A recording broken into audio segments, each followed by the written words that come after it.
Selamat datang di Ruang Refleksi, Sekoci Social Research Center.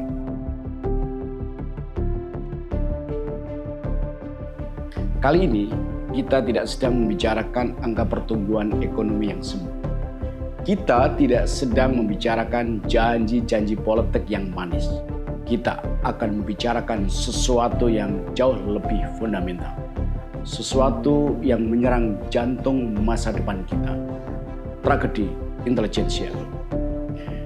Kira-kira beberapa pekan terakhir, ruang publik kita digaduhkan oleh sebuah wacana yang keluar dari koridor Kementerian Pendidikan Tinggi, Sains dan Teknologi. Sebuah wacana yang terdengar teknokratis, sebutannya efisien, tetapi sebenarnya mengandung problem yang sangat serius bagi ancaman peradaban. Wacana itu adalah penutupan program studi atau prodi yang dianggap kelebihan pasokan atau oversupply.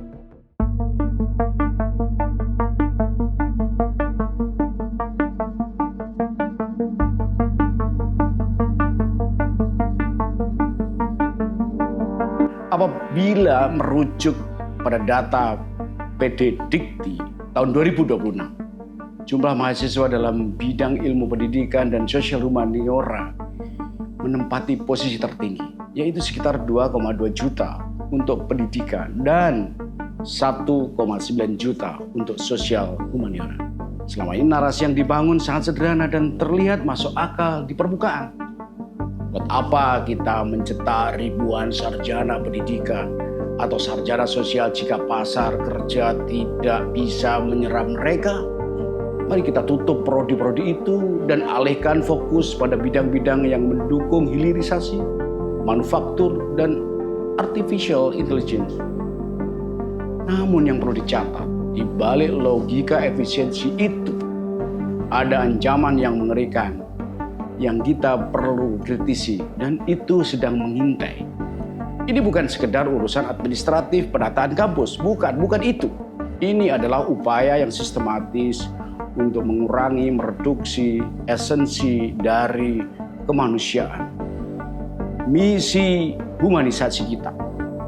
Ketika negara mulai memangkas prodi-prodi humaniora, keguruan, dan ilmu sosial, mereka sebenarnya sedang melakukan penebangan atas pohon-pohon kesadaran publik yang itu seolah-olah urusan administrasi, padahal itu sangat serius dan fundamental. Kita sedang bergerak menuju sebuah era di mana universitas bukan lagi tempat lahirnya pemikir kritis, melainkan sekedar pabrik yang memproduksi suku cadang untuk kebutuhan mesin industri. Ini kita sebut sebagai sebuah awal dari tragedi intelijensia di Indonesia. Mari kita dudukkan perkara ini dengan jernih. Pemerintah melalui Kemdikti Saintek di era kepemimpinan baru ini merasa bahwa pendidikan tinggi itu adalah salah arah.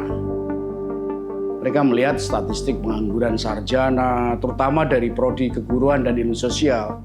Ini disebut sebagai kegagalan institusional. Logika yang digunakan adalah logika pasar, supply and demand. Jika pasokan sarjana melebihi permintaan industri, maka produksinya harus dihentikan. Sesimpel itu. Kita lupa ada hal yang mendasar. Fokus dialihkan secara radikal ke bidang teknis yang mendukung agenda-agenda besar nasional dengan title hilirisasi industri demi kedaulatan teknologi. Dalam kacamata para teknokrat, universitas adalah perpanjangan tangan dari Departemen Tenaga Kerja, misalnya hanya sekedar menjadi pemasok. Mahasiswa itu dianggap sebagai komoditas dan ijazah adalah sekedar label harga. Jika tidak laku di pasar, maka produknya dianggap cacat. Sesimpel itukah? Namun yang perlu dicatat, benarkah fungsi universitas hanya sebatas itu?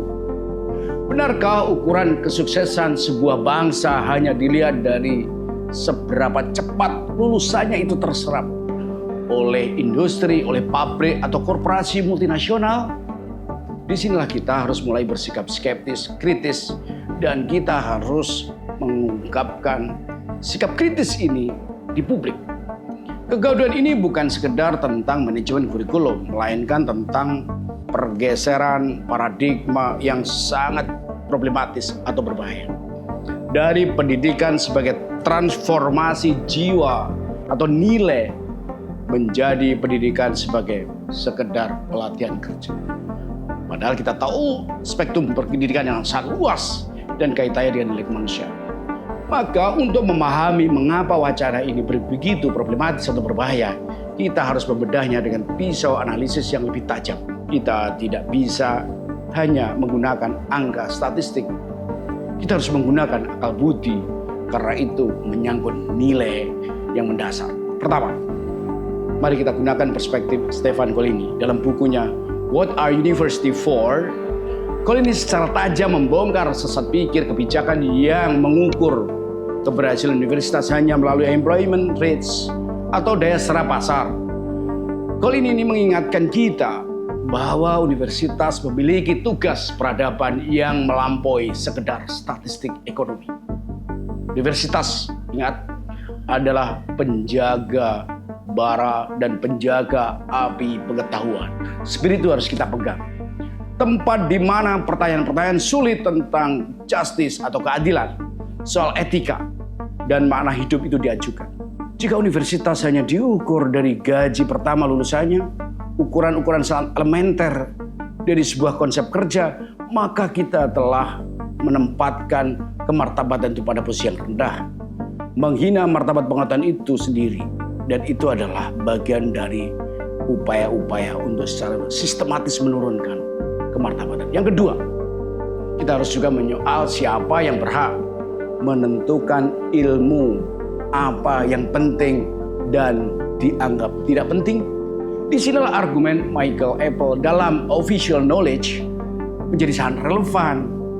Apple menjelaskan bagaimana negara, dalam hal ini Kemdikbudristek, mencoba mendefinisikan apa yang disebut sebagai pengetahuan yang sah atau official knowledge.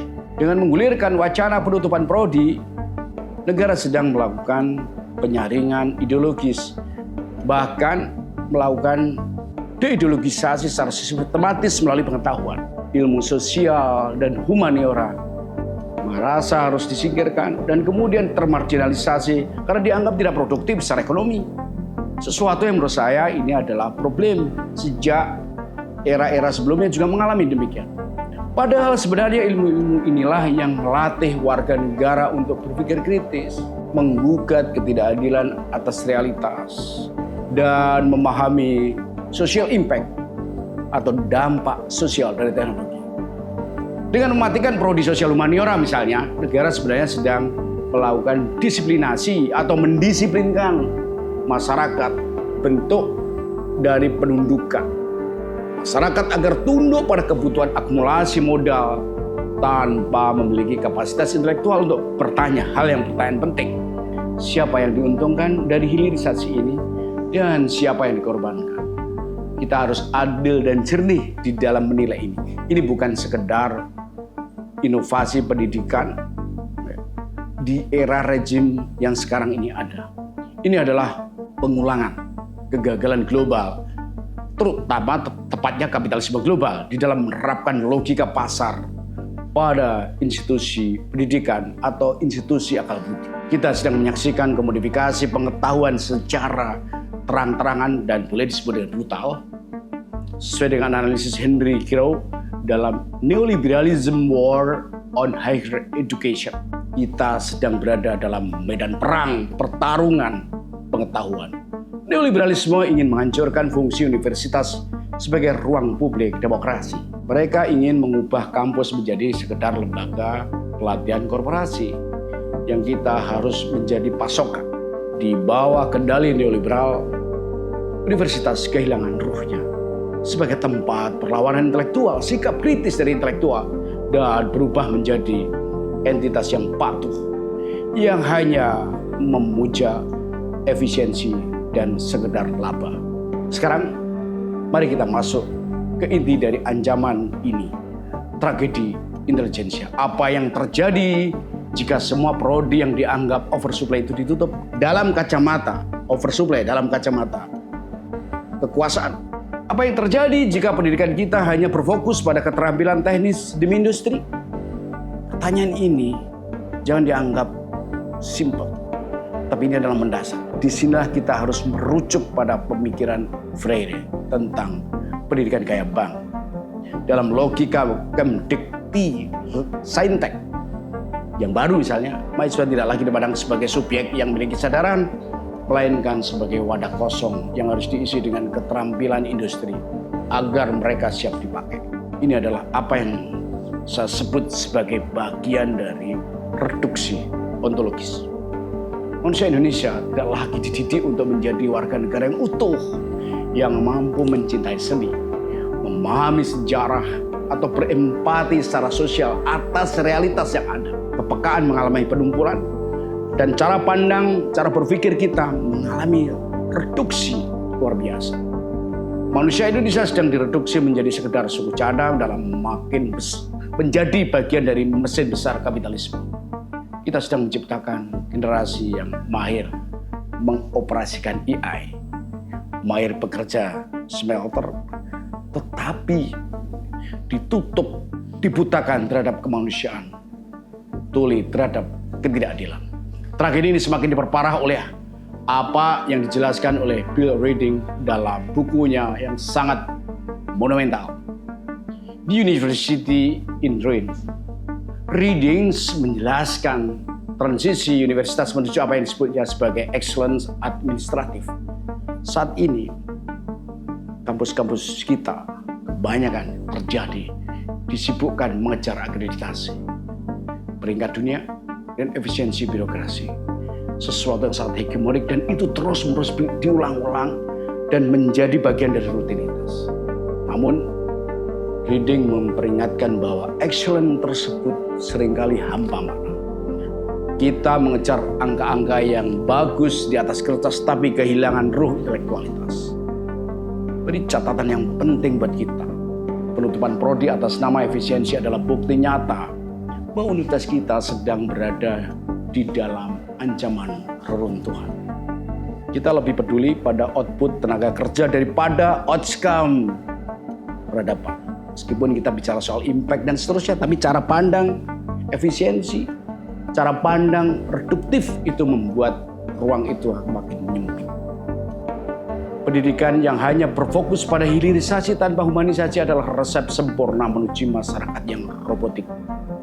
Pendidikan dan pembangunan kita memikul tanggung jawab yang besar. Kita bukan sekedar mencetak pekerja yang patuh pada jam kerja, melainkan warga negara yang peka atas kelestarian lingkungan, keadilan sosial, dan kebijakan publik yang memberdayakan subjek politik warga negara. Di situ bentuk humanisasi. Tanpa penguatan aspek etis ini, cita-cita Indonesia Emas tahun 2045 misalnya, ini akan dikhawatirkan meredup menjadi sekedar pencapaian ekonomi tanpa jiwa. Orang hanya dikalkulasi berdasarkan statistik untuk direduksi kemanusiaan ke dalam sebuah angka yang sangat instrumentalis. Mari kita pastikan bahwa lompatan bangsa ini tidak hanya melahirkan tenaga kerja yang teknis, tetapi melahirkan para pemikir dan penggerak peradaban. Sahabat sekalian, kegaduhan tentang penutupan prodi ini bukan hanya masalah para dosen sosial humaniora atau mahasiswa keguruan. Bukan hanya itu. Ini adalah masalah kita semua sebagai komponen bangsa. Ini adalah masalah bagi siapa saja yang masih percaya bahwa manusia lebih berharga daripada sekedar angka di laporan keuangan perusahaan atau administratif dalam kerangka kebijakan governance. Kita harus menolak logika yang produksi martabat manusia menjadi sekedar faktor produksi. Dan kita perlu untuk mengingatkan sekaligus mengkritisi kebijakan yang memandang ilmu sejarah, sastra, filsafat, sosiologi, atau keguruan sebagai beban negara. Kita perlu mengingatkan itu agar kita tidak terjebak pada keruntuhan pengetahuan. Ingatlah, bangsa yang besar tidak hanya dibangun oleh para insinyur dari ahli teknologi, tapi juga oleh para pemikir, sastrawan, dan guru yang memiliki kedalaman hati. Inilah keseimbangan di dalam memahami sebagai sebuah bangsa. Perguliran narasi penutupan prodi-prodi ini adalah upaya untuk penebangan terhadap pohon kesadaran kita. Sekali lagi itu Tanpa ilmu sosial dan humaniora yang kuat, teknologi hanya akan menjadi alat penindasan baru. Tanpa guru-guru yang dididik secara kritis, pendidikan hanya akan menjadi proses indoktrinasi yang menjemukan. Kita perlu menyadari bahwa universitas bukan sekedar dianggap milik pemerintah, bukan pula sekedar milik pasar. Universitas adalah milik publik, milik peradaban yang itu menjadi pertaruhan buat masa depan bangsa. Kita harus mendesak, menghimbau, mengharapkan, sekaligus mendorong agar Kemdikti Saintek ini untuk berhenti menggunakan kacamata yang sangat terbatas, yang hanya berhenti pada teknokrasi. Jangan biarkan universitas kita juga menjadi reruntuhan yang sunyi dari pemikiran kritis. Dan kita tidak perlu juga membiarkan masa depan Indonesia hanya diisi oleh individu-individu yang terampil secara teknis, tetapi lemah atau minim dalam dimensi etis nilai-nilai kemanusiaan. Mari kita bangun kembali kesadaran publik. Kita perlu suarakan bahwa pendidikan adalah tentang pembebasan, bukan tentang penyediaan tenaga kerja murah. Karena pada akhirnya, martabat sebuah bangsa ditentukan bukan dari apa yang mereka hasilkan di pabrik, melainkan dari apa yang mereka pikirkan di ruang-ruang kelas dan bagaimana mereka memperlakukan peradaban dan kemanusiaan di relung jiwanya.